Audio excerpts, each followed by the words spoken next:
નમસ્કાર, તમે જોઈ રહ્યા છો ગુજરાત પ્રવાસી ન્યૂઝ। હું આપનો એન્કર પાર્થ ગેલહોર। તમે જોઈ રહ્યા છો ગુજરાત પ્રવાસી ન્યૂઝ। હવે વાત કરીએ આગળના સમાચારની। કે તમારા કાલે 5 વાગે મળી જશે તમને પ્રિન્ટ સાથે। અગર નહીં મળ્યો તો એનો જવાબ હું 26 તારીખે જે કરવું પડે એ કરીશ।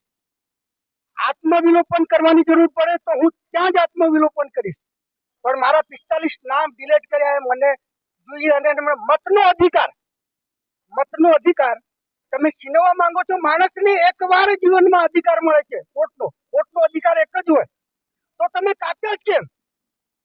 મારે આમના અધિકારીઓને એમના જે મળે છે ને મારે ખાસ પૂછવું, તમે ચાલુ સરકાર કહો છો તો ચાલુ સરકારમાં તમે આ માણસોને વારે કેમ નહીં આવ્યા?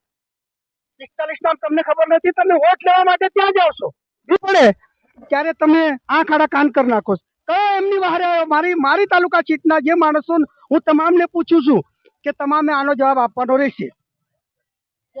ધન્યવાદ સાહેબ તમારો। આપનું આખું નામ? પારસિંગભાઈ ધનાભાઈ બિલવાલ, બોરડી ઇનામી।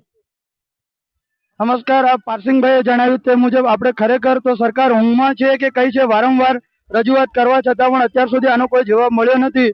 તો હાલ પારસિંગભાઈ બિલવાળે જે ચીમકી આપી છે અને સરકારશ્રી આજે 5 વાગ્યા સુધીની રાહત એમને આપી છે, જો ન થાય તો જરૂર પડે તો આત્મવિલોપન કરવાની પણ તૈયારીમાં છે। જય હિન્દ, જય ભારત।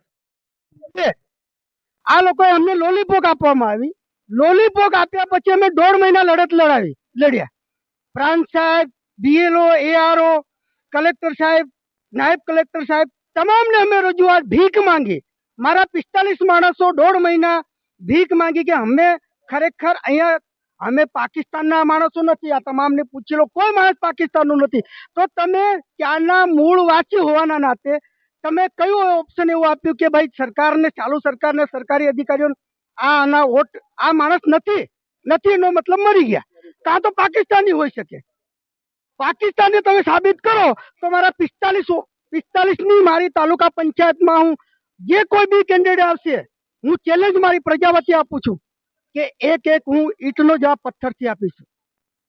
આને લઈને આગળ જો આ કામ તમારું ના થાય તો તમે શું કરશો?